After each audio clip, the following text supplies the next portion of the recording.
Welcome everyone to interview number 14 of OC Improvement Month. Today with Sytho. Welcome. What's up? I'm Sytho. So just in case anyone is somehow not familiar with you, could you give a brief introduction to who you are as a player and what people might probably recognize you for? I'm Sytho. I'm 17 years old. I'm from Boston, and I'm known for being a speed player. Um, I got some recognition about a year ago, and that's about it. There was a video someone made kind of going through your history as a player, but in case anyone hasn't seen that, could you either give a TLDR or even shout out some things that you feel like didn't make it into that video? So the video was made by Birch. So there was a lot of things wrong with the video. I wish he hit me up before publishing it. Oh, One of the issues was like my unban date. It was like an issue. It was a mistake on my side. I gave him the wrong date, but I was actually unbanned on December 20. Sorry, December 8th, 2017. But I accidentally said 2019. He put that in the video, and that's one of the things. I forgot what else. actually, so you found the game back in 2014, but at what point did you start really taking it seriously and what kind of motivated you to pick up the game more? So my brother was playing it. I just wanted to be better than him, so I would just play the game. And then he quit because I'm not sure, but I quit because of him. But then a year later, he came back into the game, and I wanted to try it again to be better than him. And I guess what motivated me was like getting a tablet, because I found it like really fun to play with tablet. Ah, so I assume your brother kind of stopped at some point? Yeah, he stopped in 2015. Okay, got it. And then you kind of dropped the game again after that and then picked it up again in 2016, it looks like. So, Yeah, so because of that, I had the Huey on 420, and I lost the pen nib because I was a drag player, and then I just decided to quit because I wanted to play with the pen nib. I didn't learn how to hover. A year later, I begged my mom for a new tablet, which worked. She bought me a new tablet, and I started playing again.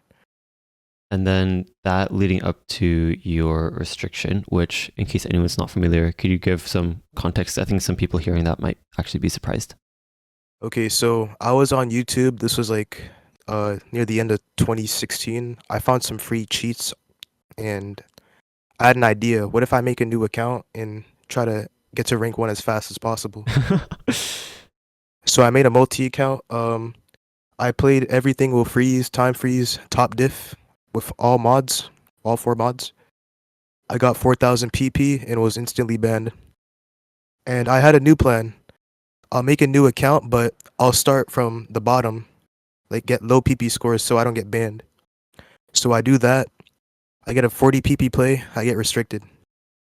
Oh And no. I was like, okay, here's the next plan. I'll make another account, but I'll use cheat engine.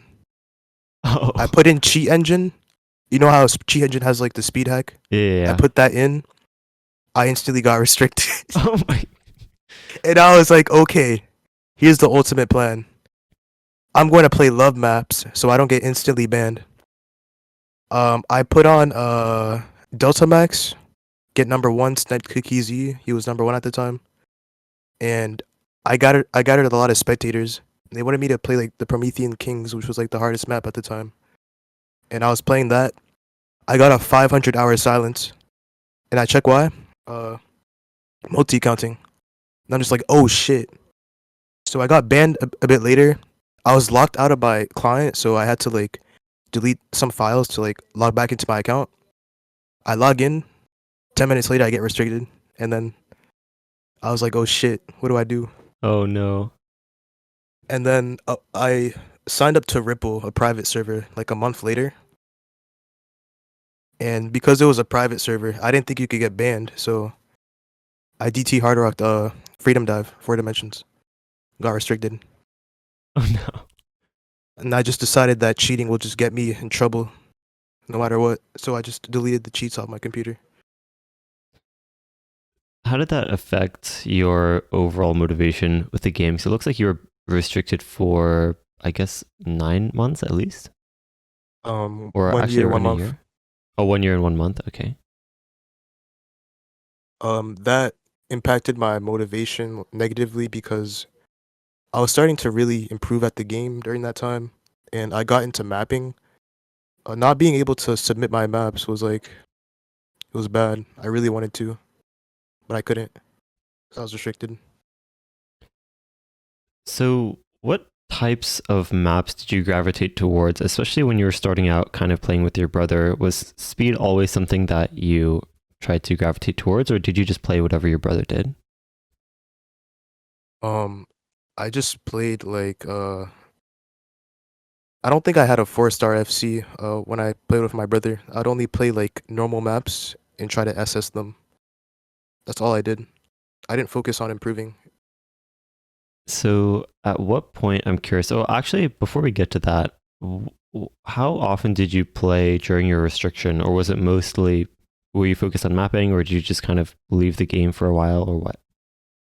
I was completely active throughout my restriction. I would play the game and I would map as well.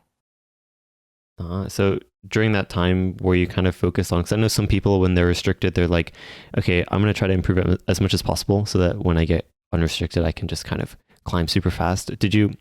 Was that more of how you were like also, or did you just kind of completely play for fun during that time? Um, Improving wasn't my mindset, but I definitely improved a lot.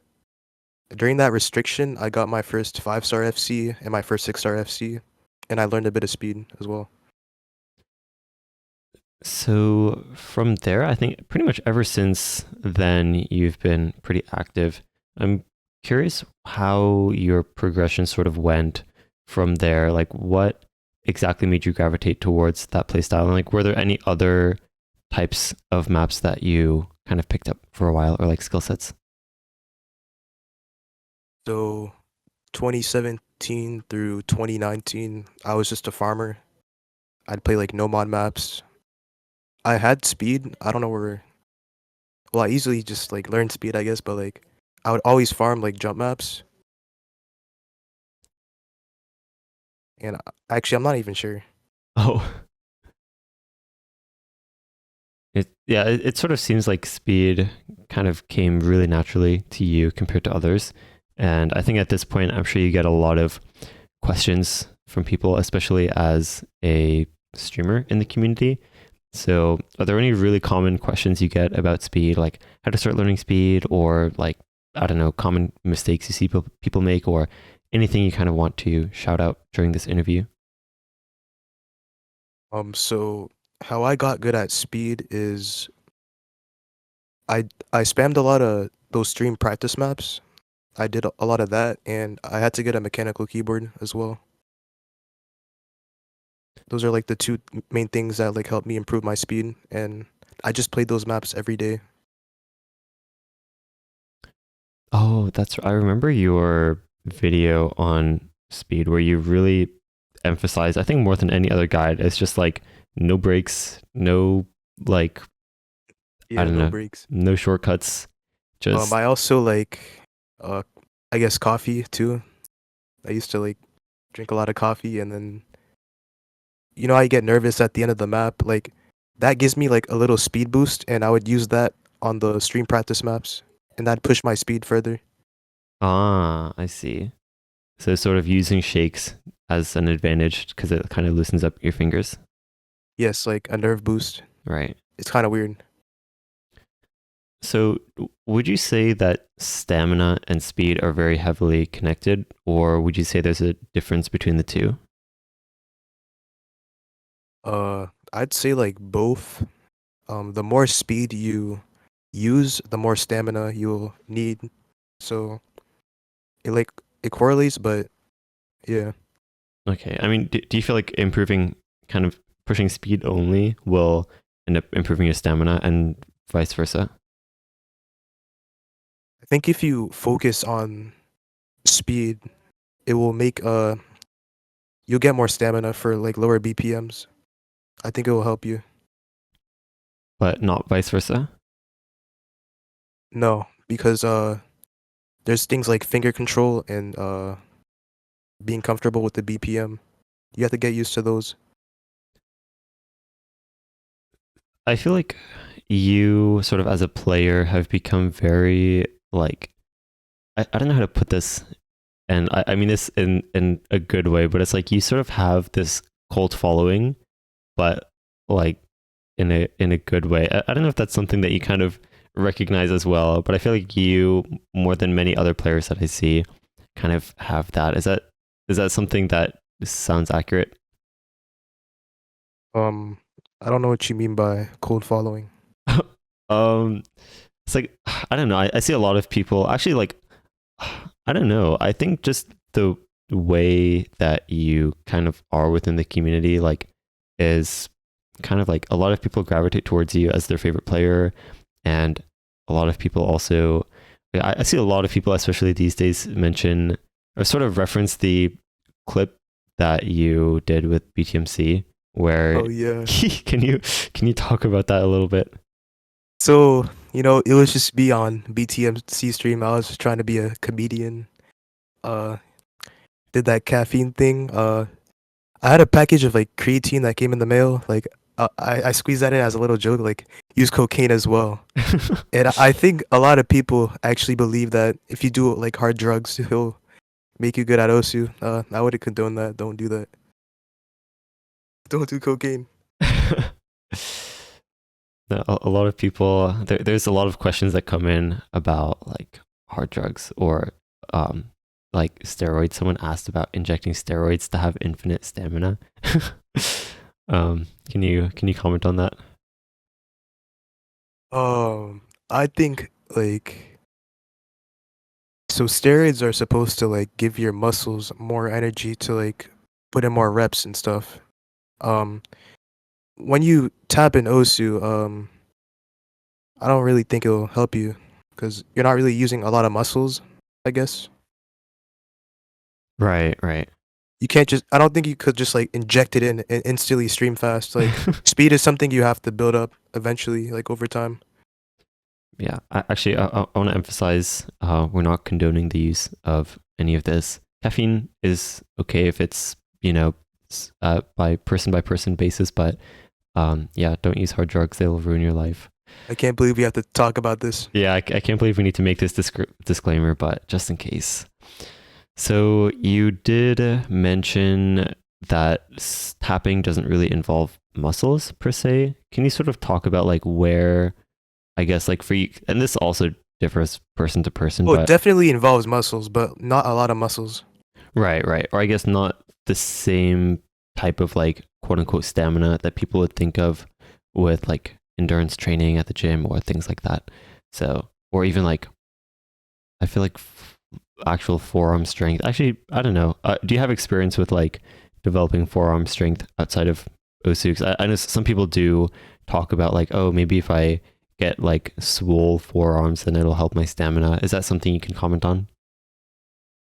I think if you get swole forearms, it's gonna make you slower because you'll need more energy to move those muscles. And forgot what I was gonna say. Oh, that's interesting. So like when I tap, when I move my index finger, like my middle finger also moves a bit as well. So I like use that as like a way to tap and not move like each finger individually. I don't know if that makes sense. Oh, I think it does. So your fingers are kind of like your index and middle are kind of somewhat connected in that sense. Um, Not really. I Oh, think I like trained myself to move my middle finger to my index. I don't know. This is so weird. so when you do run out of stamina or kind of push your stamina slash speed, is there a specific spot that starts to feel strained the most? I know this is something that will differ from person to person, but for you specifically, just so people can have one data point to refer to. Well, when my fingers are like tapping and I lose stamina, like my fingers literally just do not move like finger lock.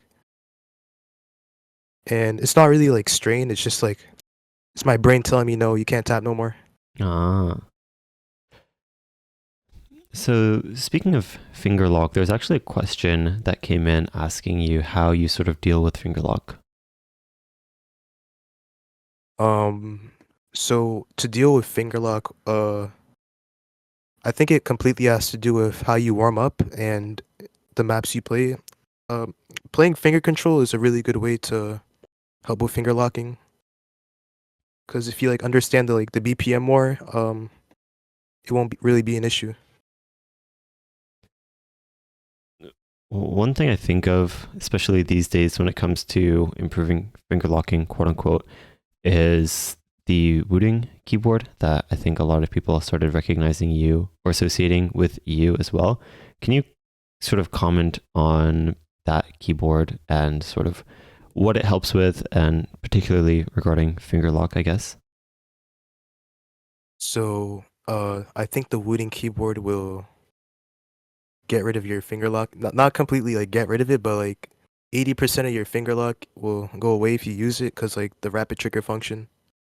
I guess some people confuse the rapid trigger function to like help you tap faster, which like I think most of the people believe at the moment because of one tweet by Apollo came out. He was like saying speed players are being boosted by rapid trigger, and like every time I set a score, the comments would be like, Sytho just wooting keyboard, all that. So like I think they like disregard my score like being actually tapped. They just think it's cheated because of the keyboard. Yeah, you've mentioned that you've gotten similar, like things like, I think there was a clip where you assessed some streams in ROG with DT, so 330 BPM, and you said that those streams you did with a normal keyboard. Yeah, so like a few weeks ago or like a week ago, Apostle tweeted like saying how speed players are going to 270 to 350, which I think is over exaggerated. I quote retweeted the tweet by putting a clip of me hitting the ROG stream on my old keyboard, and then he deleted his account after. Oh. Oh. Yeah, if I can throw in my experience with that keyboard as well, like I was testing it with some maps that like were already kind of like at the limit of my speed and like with normal keyboards, and I was basically getting around the same scores. It's just, as you mentioned, most of the finger locks, sometimes if it felt like my fingers were about to finger lock, like I still was able to tap the pattern smoothly. So yeah, the way I sort of think of the wooden keyboard is basically anti finger lock. I don't know if that's a good way to put it. Would you say? Yeah, it, like helps with your terrible technique. It doesn't matter. That's how I see it. Like the way you tap. So there have been some questions I sort of want to touch on these now. So some people ask, I'll just read this question now. So someone said, my brain has been locked for at least a year now on any streams in this game. After practicing and trying as hard as I can to get faster, I still never see improvement. Do you have any tips that could help someone like me who has been trying to improve for a long time but don't see any results? Well, I can't really give any tips because I don't know what kind of hardware this guy has. I don't know what BPMs he could do, so I don't really think I have anything to say. Do you feel like there's any common issues that you see people have that you can sort of point out, or sort of I guess another way to ask this question is like, if someone was trying to not improve at speed, because I think it's one thing to ask for ways to improve speed, but if we sort of take the opposite approach and ask like, what are some things that someone could do if they wanted to never improve at speed in a hypothetical scenario? Um, Only full ulting and I guess playing lower BPMs Oh, because okay. I think full ulting I've seen a lot of like non-speed players, people who struggle at speed. They full ults, and I just see speed players that they single tap because I think single tapping would make it less complicated to tap. Because full ulting, you're like alternating between keys, and single tapping using two. It's hard to explain. I don't know. Right. I think with single tapping, it's sort of like you're pushing your actual finger speed a bit more instead of kind of dividing it between your fingers. Although I do also know there's sort of the other argument where like if you full alternate, you can actually play faster patterns because you don't need to have as much finger speed, especially when it comes to jumps, for example, like really high BPM jumps. I just see So, full alting complicated because when you switch between like streams, bursts, triples, single notes, you still have like the same tapping technique where you switch between fingers. When you single tap, you have to like one finger is like tapping to one beat, and then when you have to tap like multiple beats, you use the other finger. If that makes sense. right. So you sort of have more of that metronome. Yes. I see. So, yeah, that is interesting. So I've definitely heard differing opinions on this. So I think it's interesting to get that perspective. Although I do know at the very least that I would agree with the fact that like for actually pushing your speed, that single tapping can definitely help a lot. As I mentioned, 'cause it basically pushes your finger speed. And I guess I'll throw out there that for anyone who really kind of is just completely not comfortable single tapping, at least using single tapping as practice to push your finger speed. And then if you're playing actual maps, then just tapping however is most comfortable for you. Also, So when you're streaming, you're basically single tapping with two fingers, so that would also help you, I guess. yeah, that's actually true. Just kind of switching between single tapping on both fingers very, very quickly. Although I guess the technique itself is a little different, I would think. Can you comment a bit on like tapping technique? Um, Like, what do you, are there certain principles that make a good technique, or is it all completely like preference and comfort? I think it's preference. Are there any? Because I'm sure you've sort of looked at certain players' techniques and kind of felt like there's things that they can adjust a little bit. Are there any things that people actually do wrong with their techniques, or um, yeah? Crazy thing. I actually never looked at anybody else's technique before.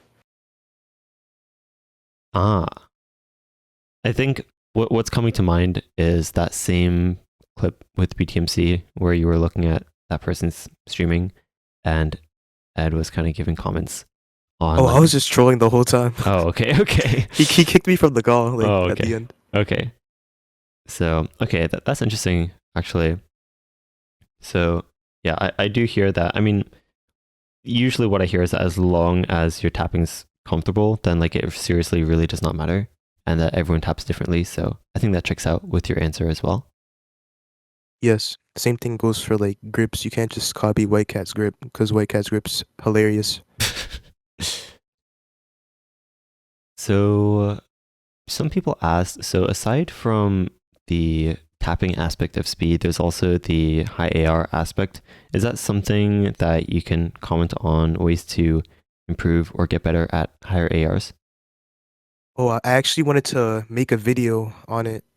Let me see if I have the script Oh, so I okay. could. There's like three main things. Actually, I'll just say it from the top of my head. First, you need a good skin to read high AR. You cannot use a shitty skin or a skin that looks good to play high AR. You need a good skin. A good skin would be like the rafis skin because it's like white. You could see like the colors easily. And the follow points are the most important part of reading AR11. If you do not have follow points, it's not going to be easy to read AR11. The second thing you need is gamma. So gamma will illuminate the darker pixels to make it lighter, so you'll have more time to react. And the third thing is like gravitating your comfortability on like higher ARs. So like play AR9, go to 9.2, 9.5 with DT, and then maybe 9.6 to AR11. You could probably try to skip that by playing the same map to be comfortable. One way I learned AR11 was playing like the same map over and over again, like short maps, and that's how I kind of improved at it. This the same map like without like editing the AR, because I think one No, thing. Okay, Yeah. Okay, because I was for some reason imagining like you kind of play a map that's like 9.5 DT and then you memorize it and then you kind of bump it up just to get adapted to the AR. Do you feel like that would work well, or would you advise against doing that? Um, Or like does it not really matter? I think that's a good approach because it's basically just muscle memory. It's not like Flashlight where you have to memorize where each node is. Right. So I think that could help you a bit, I guess. I'm curious. I want to touch back on the rafis skin. Someone in the live chat said they don't agree with only using rafis skin as a good skin. Can you elaborate on that? Because I don't think you meant that So like that's the only skin. yeah, the Rafis skin was just an example on a good DT skin. It's not just a Rafis skin that could help you read AR11. Like I could play, I think I could do AR11 on other skins that are good for like reading. It's not just the Rafis skin if you don't like it. But I think the Rafis skin is like one of the best skins for AR11.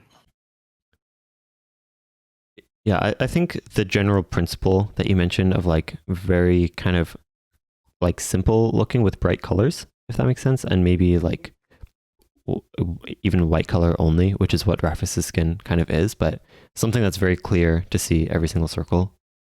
Yes. All right, so I'm curious about if we can talk a bit less about specific skills. Is motivation in the sense of what sort of keeps you going? So I think at first it definitely sounds like you just kind of played the game because it was a lot of fun for you and kind of improving just for the sake of it and mapping for the sake of it. Do you feel like that's still your main motivation to keep climbing even these days, or have things kind of changed a little bit? So what keeps me going is trying to improve as time goes by. Like I always try to like farm and get a new top score every time I play. That's my main focus when I play the game. And I also map a bit, but it's very like not really motivating because like it's hard to rank maps. Do you have a favorite map that you've made? I don't even know. I'd say like my ranked one, all the lights. Ah, I'm also curious on a similar note. You mentioned kind of always going for a top play. And I think you're definitely one of those players that really gravitates towards just playing the map over and over and over again. Is that something you can comment on like how that playstyle came to be? Of like you have a lot of maps with over 1,000 play count. I think these are all mostly like trying to get a score on them. So I don't think it was like this before. As I improved, I guess there's like less maps that you could farm. So I just play what's available to me and what's the easiest that I could probably do. Unfortunately, like plasma guns at like 4,000 plays, but like I FC'd plasma gun like multiple times. I just like FC it for fun. Oh, it kind of sounds like you use like grinding for top plays as also like kind of also as a way to push your speed. Do you ever focus on speed with like practice maps or just stuff other than going for top plays, or do you feel like the way that you're doing it kind of works well enough for anyone who's trying to push their speed? Or like do you think there's a reason why going for top plays works to push speed? Well, I don't really focus on my speed anymore, but wait, can you repeat the question? It's like, do you feel like it's even necessary to play like speed practice maps as opposed to just kind of going for top plays all the time? I don't think you should like play stream practice maps like if you know how to stream, I guess. I don't really know. Ah, okay, because okay, that's actually interesting. So it sort of sounds like you can use stream practice maps to like get started at the very beginning with like Yes. learning how to tap, but like once you reach a decent amount of comfort, it's like you should kind of move on to actual maps. Yeah, exactly. So, have there ever been times where you kind of have to play skill sets and get better at skill sets that you don't particularly enjoy? Nah. Oh, I just been playing DT jump maps and speed. So like for speed, I guess I already had it when I was a jump farmer. I said jump map. What the hell? And then the only thing I had to work on was my flow aim for speed maps, and that was it.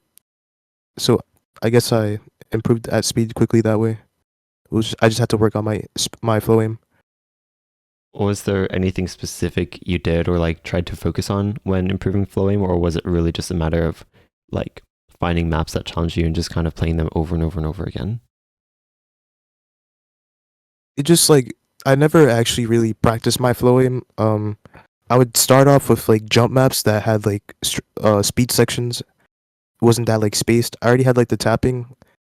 Aiming it was like simple, and then I guess plasma gun came out, and then I played that. I found that a bit challenging at first, but I guess retry spamming it helped me like aim it. I don't know. So I want to switch over to YouTube content a little bit. I'm curious your motivations for starting to make content and what types of content are either most fun for you to make or that you plan on making in the future. So my old content, I used to like shit map, funny audio maps. Do that, and I do like other stuff like I turned jump maps into stream maps. I don't really think I could make those kind of videos again because I've kind of just moved on to like uploading stuff from Twitch, and I grew really quickly that way. So if I change up the content back to what I used to do, I don't think people would like that. So you're also focused on making, I guess, improvement guides, so to speak. Do you feel like that's something that more top players should pick up, or do you feel like there's kind of only so much, like only so many times a certain concept can be explained? Yeah, there's like a lot of ways to um have like details on how to improve, and because not everything works for everybody, I guess finding the information would be very hard. So I guess I would try to find what would help for most people and apply that to like a guide I make. Ah, okay. So kind of not only talking about the way that worked for you, but also like describing other methods that could work for other people and kind of empowering Yeah, people.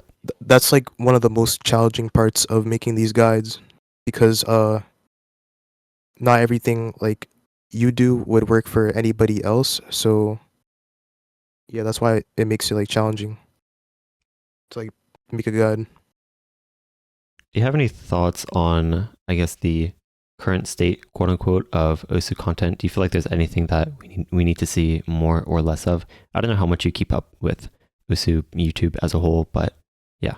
Oh, you know that Yokoye guy? I don't know how to say his name. Do you know how to say it? I think I recognize him. I don't know exactly. Maybe someone who's listening can. Yokoi. Oh, yeah, I think so. Okay, listen, we need to like kidnap this guy. We need to put him into like a little chamber. We have to run him through multiple MRI scans because I truly want to know his thought process behind his content. I kind of just don't like his content.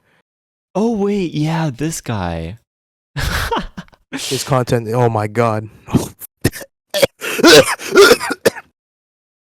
Honestly, I remember coming across his channel and I was just like, man, I have so much respect because it's like, it takes a certain type of person not only to like come up with these videos, but also like to actually make them, so to speak, and sort of He like. plays Harumachi Clover every fucking video. Oh my god.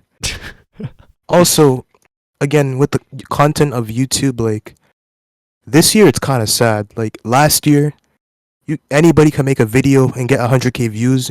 I don't think you could do that anymore, and that's like really sad. I hope YouTube comes back into the. I mean, I hope OSU comes back into the YouTube algorithm like it was in 2021. That's true, actually. I mean, I feel like it sounds like you've been kind of following along YouTube, OC YouTube for at least a little bit. Do you feel like, so I know there was definitely a problem with kind of people ripping clips from top players, especially without permission. Do you feel like that's something that has gotten better over time? Oh, Walter White OSU, if you're watching this interview, I hired a hitman. He's gonna kill you, man. Anyways, no, it's getting worse. Like clip channels, I see a lot of top players like complaining about that shit, and there's some people that ask me to like use my clips. Sometimes I say no because I plan on uploading those, but there's like definitely like those good channels that do edits and ask people, and then there's ones that just download the clip and post it. Like that's a big problem. I want to touch on a couple other gameplay related concepts. I think one that definitely comes to mind is nerve control. Is that something that you've, I guess, have any tips on getting better at? I feel like as someone who, actually, I think as someone who has played kind of these farm maps, especially over and over again, do you feel like nerves affect you more than they would with other people, or are you kind of jaded to nerves when you're on a good run? Listen, I need a nerve control guide. I have the worst nerves in existence. Like my heart rate will always be at like 180 or something like that at the end of the map. I guess longer maps will affect my nerves worse because I don't expect how the outcome's gonna be on like shorter maps. Like I'm more likely to FC, and I think like caffeine as well. That'll fuck up your nerves if you take too much. Is caffeine still something you use with every session or near every session? Yes. No. Oh. Yes. I don't know. It seems like it's something that you don't even really think about anymore, I guess. Not really. So aside from that, I'm curious about other stuff you do to, I guess, warm up. Are there specific stretches or maps that you try to play when you get on for the first time? Um, what I found out, like if I want to play speed for my session, if I do like the highest BPM and just try to play that into it, like KHZ like showed me the long stream practice maps. I found out like a really good way to warm up because I just get like used to the BPM fast. But then I would also have to work on my aim as well. I think just like the more I play Osu, my aim will get better. Like it doesn't matter if I play aim maps. Like if the longer my session is, the better my aim gets. I don't know. That's like weird. Ah, interesting. So you kind of, when you warm up, especially if you want it to be more of a speed session, you kind of isolate tapping completely and use long stream practice to warm up. And then just Yes. after that, you kind of just move on to other maps and your aim will naturally get warm as you play other stuff. Yeah, I think your aim getting warmed is like it correlates to how long you're holding the pen. I think that's how it has to do with. So you're definitely someone who emphasizes having really long sessions over anything else. Is there a point where that can kind of go too far? Do you have any cautions for people to make sure that they don't actually end up overplaying? If your hand like if you feel pain, like let's say you get stabbed in like the chest, that's painful. If you feel pain in your any hands, you should like stop playing. If it keeps happening like over time and you take a break, this could be dangerous, but you could try to like find a new technique. I've seen like Kiryu, he used to be like a medium sized tablet player. He switched to full area because he had like carpal tunnel, I think. And I guess that helped him because he still plays now. So like I guess changing your technique if you feel like pains would it's like a risk because you're gonna risk like enduring more pain by finding a new technique. And then there's like also being tired, like strain, which is completely different. So like strain is good and pain is not. Someone asked, what if it's not pain, but rather numbness or weakness in the finger/hands? Okay, so I think that's also like carpal tunnel. Like I think that's a symptom, numbness. I've had that before, and I guess I had it in my aim hand. I had it on my thumb, so I had to like change up how I position my thumb on the pen to avoid that. Yeah, numbness, I think to me seems like a sign of nerve damage or like Exactly, approaching nerve yeah. damage, where it's like your nerves are kind of what allows you to feel stuff there. And so if that part is starting to feel really numb, then that could be a sign that you're damaging something, which again is the advice for that is closer to the pain advice, which is that you definitely want to start taking it more careful. And yeah, actually, I think your point about trying to find a new technique. So I would personally think that if you are feeling like numbness or pain or whatever, then before you do start experimenting with other techniques, then you do want to take a break and make sure your hands are feeling okay again. But That after too, that, yeah. okay, yeah. And then after that, I think your point about experimenting with technique is actually a really good point, because I think most commonly, like if you're like you said, your aim hand thumb, for example, would start feeling numb at some point. So like trying to find a way to hold your pen in a way where maybe your thumb isn't getting squished like it was getting before, or with your tapping, just trying to find ways where you're not, I guess, as tense, or basically just kind of trying to be more and more comfortable and loose, I suppose, so that you're not kind of damaging yourself in any way. Oh yeah, so like what I did for that technique, so my thumb would be on the middle of my thumb would be on the pen, like it'd be pressed against it, and I guess that caused a bit of nerve damage. Okay, okay, So I yeah. I tried like other techniques to like where I could put my thumb, and I guess like none of them worked because it was very uncomfortable. So a solution I kept it in the same place, but I'd make sure that part of my thumb would not touch the pen, and eventually it healed over time, and I was able to go back. Oh, it's like same place, but then like it's not actually pushed against the pen. It's more like pushed on your finger or something, or what? So the body of my thumb would rest on the pen. Okay. I like made the my thumb press against my index finger, so it would have a place to like rest. That's basically what I did to fix that issue with the nerve damage. Ah, I see. So I also do want to ask you about stretching. Is that something that you do often, or that you would recommend to other people?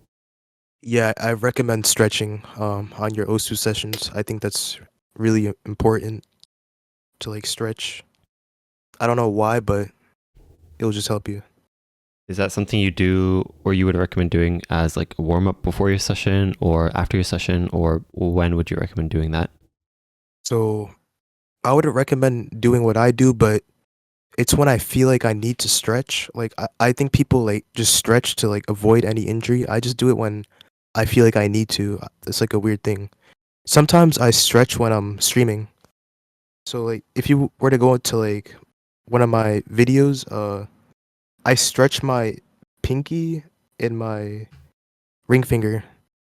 I don't know why, but like I just do that. Like you kind of hold the other fingers down and then pull those up, Yeah, or what? I just pull them up. Like I just do that. I don't know why, but I just do that. I guess it helps because I don't have any like injuries right now. Is that the main stretch that you do, or are there like other things, or like follow along videos that you use, or anything like that? Um, I just stretch. So I from my tapping hand, the only stretching I do is like what I said, and for my aim hand, I'll just have my hand out like a high five and just stretch at the end of my sessions. That's basically what I do. Ah, I see. So it's a very like simple, and things that you can kind of like, you don't have to dedicate, like just sit down and like actually do it. You just kind of like mix it in like throughout your session whenever you feel like your hands are kind of feeling tense. Yes. All right. I want to switch over to mindset related stuff, especially when it comes to improvement, but also just about playing the game in general. Do you feel like there's any mindsets, quote unquote, that you would recommend when it comes to any of those things, either improvement or just playing the game in general? Well, I don't really know because I have a bad mindset.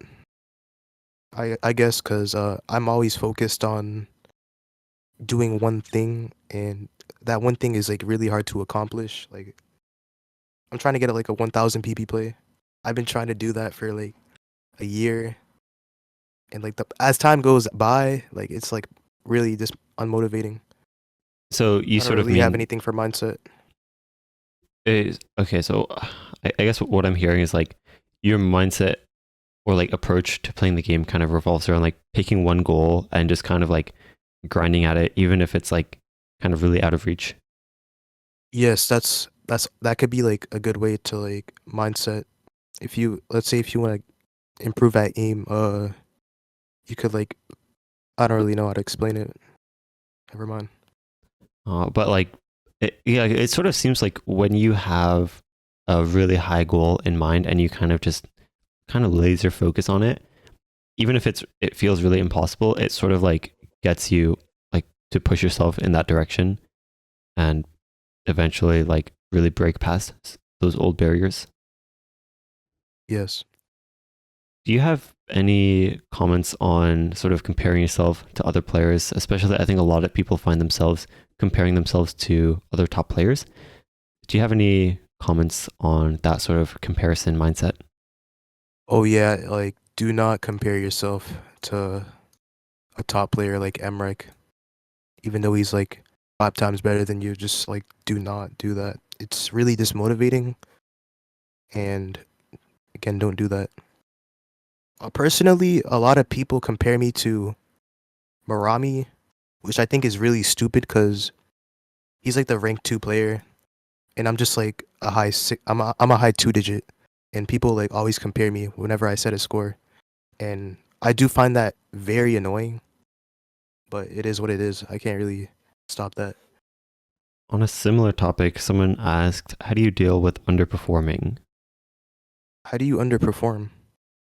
Like, well, I guess, okay, that's actually an interesting response because underperforming, I think, usually is like in comparison to your expectations for a session. But I guess, okay, that's actually a good answer because it's like if you don't have expectations, then there's no way to over or underperform in the first place. You're just kind of playing however you're playing.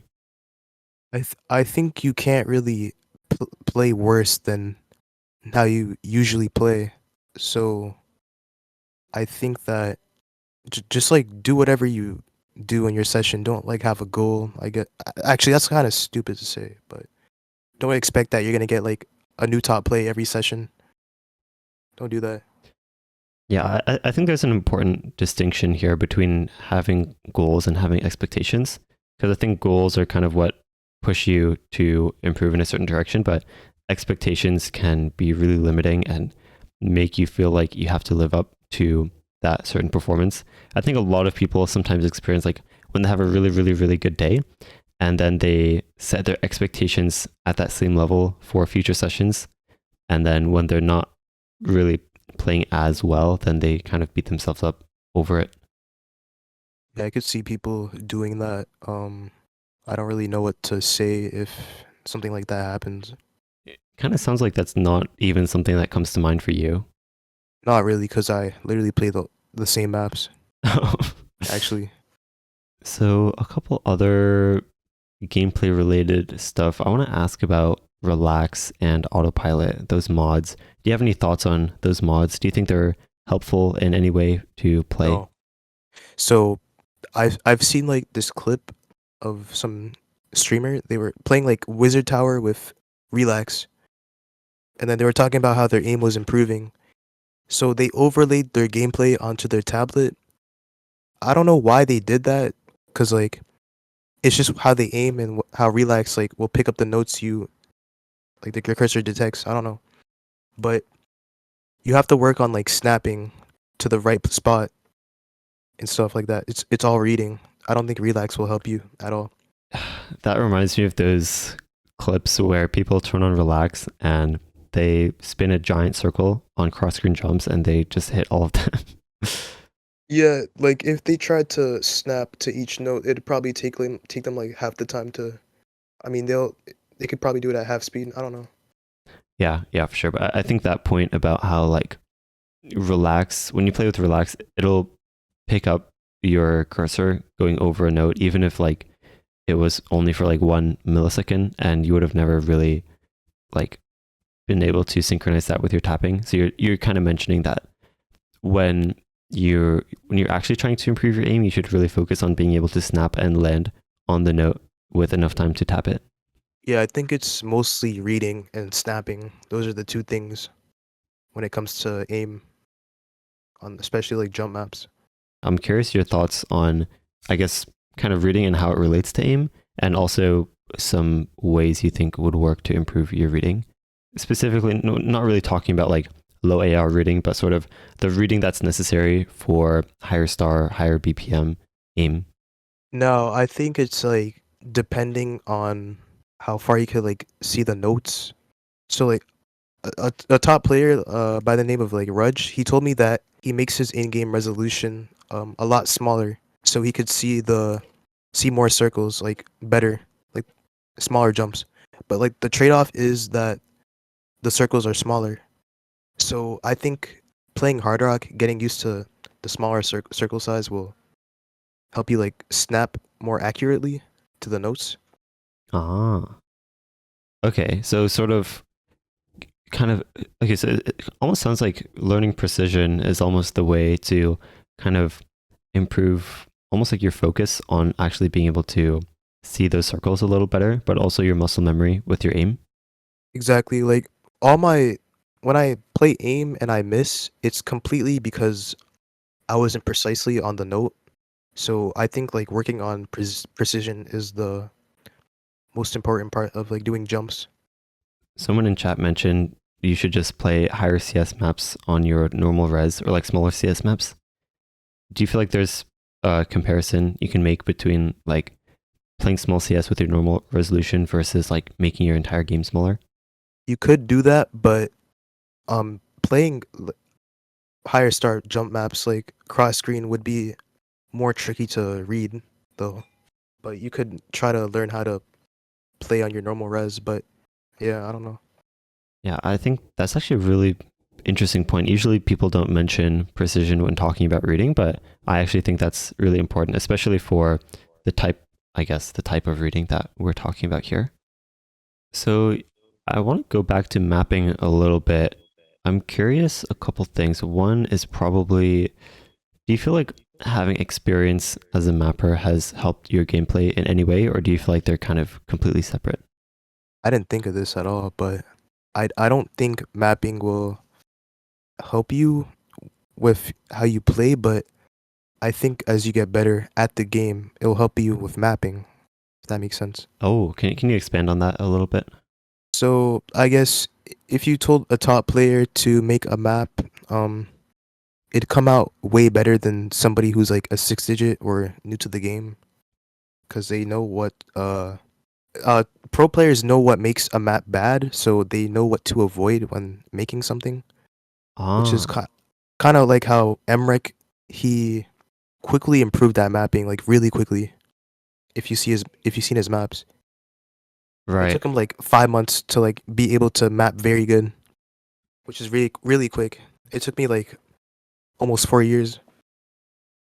Yeah, that actually makes sense. Sort of like having either like having many different patterns in your kind of memory of like different things you could use in your map that you've seen in other places, but also being able to test the map yourself and like after having so much experience, being able to kind of test play your own maps and really feel out if it like plays well or not.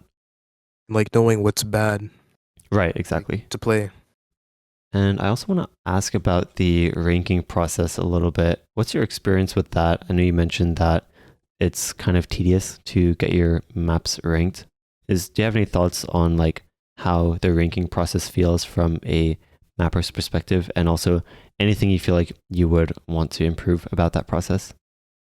It's really it's really unmotivating to like rank a map, and especially if you're new to mapping, because the main problem is like knowing if your maps are good enough to be ranked. So like I remember in like 2018, I messaged a BN. I didn't know how the ranking process went, but I thought you just go up to them, ask for a nomination if your map's ready. He flamed the shit out of me and told me I'd never rank a map. What? And I cried. I was like, I was a 13-year-old, kid, feelings hurt. And then I kind of just like worked on my mapping until like the next year. And there was like the Christmas queue thing. Like if you make a Christmas theme song, you could like easily find BNs. That's how I ranked my first map. Um, they my BNs personally did not like my map, but they just wanted to help me out rank a map, and I was able to get that. But finding BNs, it's really hard. My first three ranked maps, I ranked it by like luck. The rest I like asked people. So like what I mean by luck, I had an easy diff from Nikakis, who was a former BN, because easy diff wasn't needed, and I already found one BN. I just like deleted the easy, and he was a BN for my map, and I was easily able to rank that. Well, I'm looking at your old maps and I'm curious the context behind your older username. So when I was 9 years old when I signed up to Osu. That was my first username. It was, I don't know why, but like kid things. And then I realized that it's a bad like thing to have in your username, like your full name. And so I messaged a supporter if they could like add like an 11, so it would just look like a regular like gaming name and not like my full name. And I was also like broke, so a year later I asked supporter, hey, can I get a free name change? Because like my current username is my full name. And they were like, sure. And I asked for Sytho, and they gave me Sytho. Is there a story behind that name, Sytho? Um, so I had a friend on Osu named like his name was Suckle, I think, and that sounded similar to sickle, which is like something that's similar to a scythe. And I was just like, why not Sytho? And I came up with that. Ah, Like I was just like trying to come up with like a name as fast as possible because like supporter hit me up, and that was like a username I kind of liked. can you comment on the plethora of people mispronouncing your name? Is that something that still bothers you, or what do you have to say about that? Okay, so some people call me Sytho. That's fine. But if you call me fucking Sytho, I'm gonna be fucking pissed, okay? Do not fucking call me Sytho, okay? I'm not responding to that. Again, I said that. Do not call me Sytho. And that's kind of like the usernames. Yeah. Just don't call me Sytho. Sytho's fine. Sounds good, but the official way to say it is Sytho. Yes. Right, that makes sense. Kind of inspired by a scythe. I'm sorry if you had me at full volume. Do you have any inspirations for just kind of playing the game, pushing yourself more, or just players that you really look up to?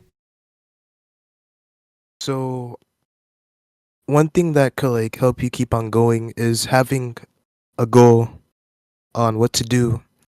If you do not have a goal, you will not have like a reason to play. And I guess my goal is just to try to get a 1000 PP play. That's the only goal I have at the moment. I think once I do that, I might quit. Oh, really? Is there any reason why you kind of don't want to stick around?